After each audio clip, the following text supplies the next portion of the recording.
Am I the a-hole for refusing to stand up for my girlfriend when I felt she purposely started drama with my mother by bringing a cake to a birthday party?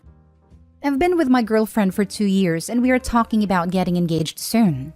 I love her wholeheartedly and would choose her over my mom in a heartbeat. They don't get along at all, so it's come up plenty of times and I think I have done a good job of siding with my girlfriend. They just flat out don't like each other, but they also seem to have some rivalry going on. My girlfriend has confided in me that she feels like she can't win. They're both guilty of being competitive, but she feels my mom has a lot of stuff over her. I of course don't agree, but it bothers her. My mom is a really good cook, but her baking is just okay. She can't decorate the cakes at all, and my girlfriend recently discovered this. My mom's fiancé had a birthday and he wanted a banana cake with honey cream cheese frosting. My mom made it and it wasn't great looking. Tasted good though. My girlfriend made the same cake but decorated it beautifully and decided to bring it to the party. It was a work of art, but I told her she was just trying to steer crap and I didn't want her to bring it. She decided to bring it anyway and I didn't stop her. When we got there, my mom saw her cake and didn't look happy but didn't say anything. My mom's fiancé just flat out refused to touch my girlfriend's cake. I think he told other guests to do the same because no one would eat it. I took a big piece and praised it, but she was clearly upset. She went over and tried to pressure him to eat it, and honestly, he was pretty rude. He told her he sees through her. He isn't going to touch her cake. But if it makes her feel better because she found one thing she is good at, to take the win. He thanked my mom for his cake, kissed her, and then told my girlfriend she was bothering him and to get out of his face. I didn't do anything in that moment. She later asked me to talk to him and I declined. I said she brought the cake to steer drama, so I think his reaction was okay. She teared up a bit and said he was really mean and I need to say something. I still refused. And when we left, I said goodbye, thanked them for inviting us, and was just normal. She accused me of being spineless and still upset. Now for the top comments. Not the a-hole. Your girlfriend was way out of line. And I don't care how rude mom's fiancé was to her. He was just exactly perfect in what he did for his love. Your girlfriend does not deserve a win for trying to one-up your mom at her fiancé's birthday. She's gross, and I have some ideas about why your mom doesn't like her. Yes, I mean the girlfriend is a massive rude a-hole here. But this is outrageous. Trying to upstage the birthday boy's fiancé, as in the hostess, by bringing in a fancier version of the cake and even trying to pressure people into eating it, and then acting like she's got any right to feel hurt because people were mean, as in called her out on her outrageous nonsense, instead of embarrassed and mortified because what the heck was she thinking? Not the a-hole OP, but your girlfriend is not right in the head. This goes beyond just being competitive. She was being mind-bogglingly rude and out of line. And it's a giant marinara flag that she doesn't acknowledge just how badly she screwed up and how rude she was. It's unhealthy for her to be so obsessed with winning that she's willing to cause scenes and ruin celebrations with this type of intentional a-hatery. It won't even apologize, but will instead get mad at people for not supporting her insane upstaging antics. Edit: the fiancé probably didn't even need to ask the other guests to not eat your girlfriend's cake. Because anyone with any understanding of basic manners and decency would not want to offend the hosts by going along with such a rude stunt. Seriously, OP, you need to think if you're willing to lose your mom over your girlfriend, because she seems hell-bent on destroying any relationship or goodwill between them. This is a ridiculous level of crap steering. Kudos to your mom and her fiancé for handling it so well. Not the a-hole. This platform loves to dump on mother/father-in-laws and difficult parents. But maybe it's time to have a long, hard look at if your mother's reasons for not liking your girlfriend are valid. If this was your birthday, maybe I'd understand a little more. But your girlfriend tried to upstage your mother at her fiancé's birthday and handled it like a pro. I wouldn't put it past your girlfriend to turn up to your mother's wedding wearing white. This feud isn't going to go away. So before you propose, have a think about if you're really willing to lose your mother over your girlfriend. Because after her little stunt, I wouldn't be surprised if they chose to go low/no contact. Yep, this post is a definite win for the mother-in-law column, both in terms of who was in the right and who won battles of the cakes. Next story is titled, "Am I the a-hole for leaving a wedding early because I felt my boyfriend was ignoring me?" My boyfriend, 28 male, and I, 26 female, have been dating for almost 4 years. This past weekend, we attended a wedding for one of his close friends. My boyfriend was a groomsman. It was a pretty big wedding. About 200 people. I have social anxiety and don't do well in big crowds. especially when I don't know a lot of people there and don't really have a comfort zone. I did know a fair amount of people at this wedding, but they are mostly my boyfriend's friends and family, not really close friends of my own.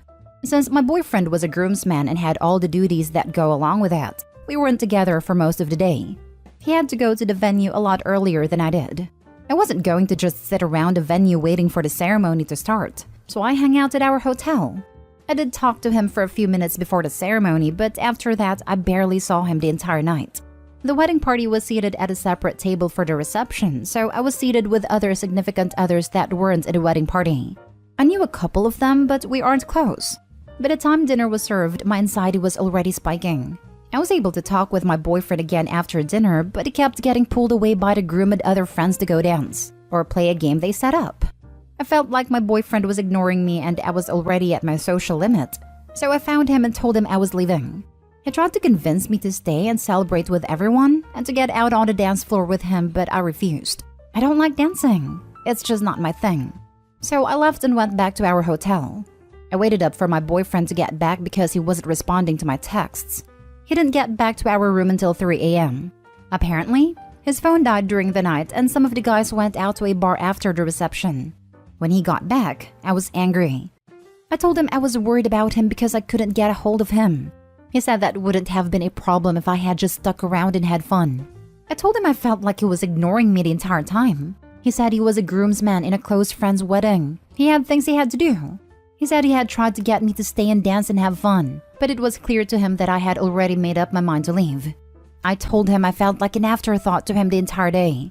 He said I need to get over myself, because this was his friend's wedding and he was there to support and celebrate his friend's new marriage, not to babysit me the entire time.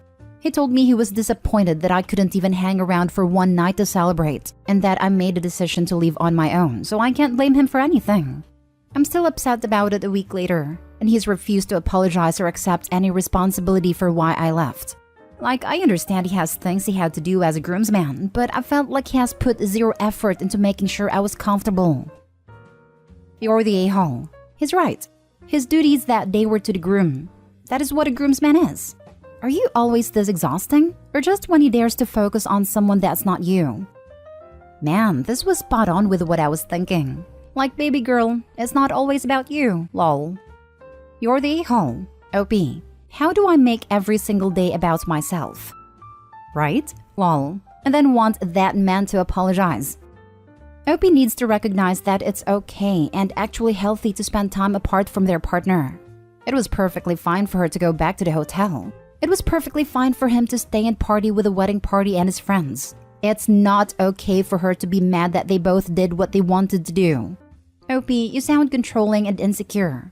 You are blaming your boyfriend and your anxiety for your discomfort. But it sounds like even though you knew some other people there, you didn't make any attempts to enjoy yourself.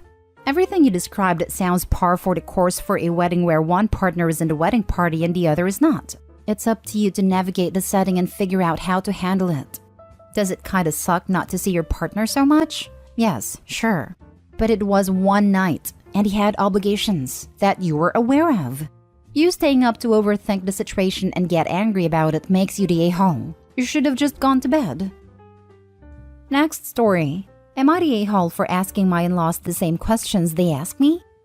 I, female 30, got engaged to my fiancé a month ago. My in-laws, especially mother-in-law, are the type of people that ask a lot of questions, personal questions at that. Their questions tend to be hurtful sometimes, but I try not to get easily offended and mistake it personal, but those questions are getting out of control. Instead of lashing out and being rude, I've decided to answer these questions by turning it back on my in-laws and asking them the same questions they ask me. For example, whenever my fiancé and I are visiting, my sister-in-law would ask, "Hey, when are you going to lose those pounds?" I go, "When are you going to lose those pounds? You've put up a lot of weight recently," while pointing at her eyes wide open. She would then get easily offended. Father-in-law would ask, "When are you going to get your own house?" I go, "When are you going to get your own house? Aren't you 73 and still paying rent for your house?" They live in a rental house. He gets highly offended. Brother-in-law would ask, "When are you going to get married?" I go, "When are you going to get married? You don't even have a girlfriend yet." They've obviously picked up on my vibe, but the blow-up occurred last night when my fiancé and I were at their house for dinner. Mother-in-law looked at me while I was eating and went on about kids and grandchildren. She then asked, "When are you going to start giving us babies?" My fiancé looked at me with an "oh boy" type of way. I felt no hesitation. I looked at her and said, "When are you going to start giving us babies? That's what I want to know." The table went quiet, though some family members laughed. Mother-in-law and her daughter and husband made all types of angry faces. Then dinner was over. I got scolded by my fiancé on the way home, telling me I was being rude with the way I talk back and respond to his family's innocent questions. Yeah, questions they've already asked a million times before. Hard eye roll, but whatever. We got into an argument and he then looked at me and said, "Why are you being hostile?" I said, "Why are you being hostile, getting in my face and yelling?" He yelled at me again, saying I'm driving him crazy and called me childish and immature, then stormed off to the bathroom. Am I the a-hole really? Now for the top comments. Not the a-hole.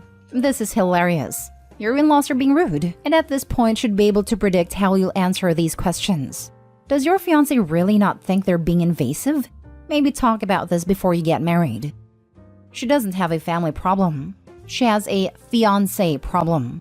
The fiancé isn't backing her, and they should go to counseling or not get married. A united front is needed. Not the a-hole. Are you sure you're excited to become a part of this family? They kinda treat you like crap, and your fiancé doesn't have your back. Is this really how you want to live the rest of your life?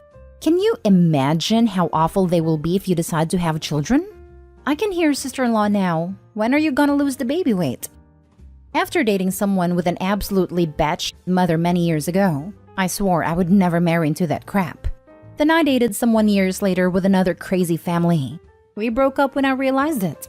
By chance, I am friends with the latter ex's wife, so I've been able to hear how it's going. Not well. Not well at all. It just isn't worth it to me to knowingly walk into enemy territory by way of marriage. I'm lucky enough to have in-laws who treat me as their own child, and a husband that has my back in every situation. I feel like this behavior of monster-in-law has been normalized and expected. Some people fall for the trap and lead long miserable lives. I hope Opie jumps off this sinking ship. Now for the last story. Am I the a-hole for being ungrateful to my parents offering to pay for my wedding? My wedding is next year, and my parents have offered to pay some part of the cost. I am 27 male and my fiancé is 25 female. Due to tradition, my mom has offered to pay for my fiancé's wedding dress. They've also offered to pay part of the reception costs. At first, both my fiancé and I were very grateful for their offer. But after we started wedding planning, we realized it was wrong accepting their help in the first place, since they want to have the first and the last word on everything, and barely leave us make our own decisions because we are paying too, so we are having it our way. The thing is, they're not the only ones paying. We do too, and it's our wedding after all, yet they won't let us have any input. Whenever we suggest anything different than what they like, they threaten to pull away their contribution unless we do as they say. When my fiancé started going wedding dress shopping, my mom is mad that my fiancé wouldn't pick a vintage second-hand wedding dress and wanted a new one. When I told her she's the one who'll wear the dress, so she's the only one who has a say in what kind of dress she'll get, my mom said, "I'm paying for that thing, so no, she's not the only one who decides." For the reception, they wanted us to cut down our guest list so they could invite more of their friends. Again, their argument was, "We are paying, so either you do as we say or we pull away the money." My fiancé and I even tried to compromise with them, yet they didn't accept any alternative they were not fond of.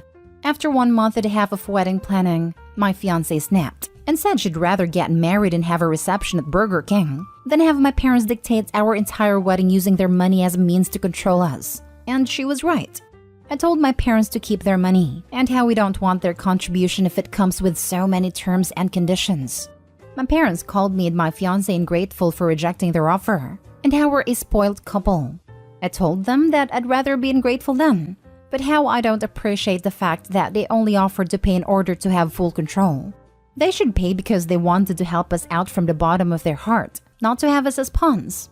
My mom and dad have since exposed our business to many relatives, and now everyone says how ungrateful we are, and how only someone spoiled and an a-hole would reject an offer like that and not accept to make some sacrifices. Not the a-hole. Helping people doesn't entitle you to be awful to them. and more people need to realize it. The parents have exposed their own version to the rest of the family. I bet if they informed them that the mother tried to impose her own dress choice onto the bride, opinions would soon change. Additionally, why/how are they calling them spoiled when they are refusing their financial help? Spoiled would be them requesting the parents to pay for everything and giving them some kind of messed up consequence akin to, "We'll pool our money." Like they won't be invited if they don't give money. Or if the parents weren't financially sound and the couple was demanding money or threatening no contact or some crap. In other words, the parents are projecting. They are the ones being selfish and spoiled while putting the blame of that on the couple. Classic markers for narcissistic personality disorder actually. Wonder if that's what OP and Fiancé are up against. If so, be prepared for this behavior to never end and ramp way the heck up if they have kids. Husband will need a strong backbone and even stronger boundaries if that's the case. Not stay home. They kept threatening to pull the funding. All you really had to say was, the 6th time you threatened to pull funding because we didn't want to do something your way, we got the message that you didn't want to contribute. This way you don't have to stress about any of the details and can just enjoy it as guests. At first, we really thought they wanted to contribute with good intentions because they really wanted to help us. For example, my fiancé's parents contributed and got us our wedding bands. They didn't care what we got. They offered us a budget and told us to either get something within that budget, or they'll offer that budget they have and we can feel the difference in price if we like something more expensive. They didn't even care to know what kind of rings we chose as long as we were happy.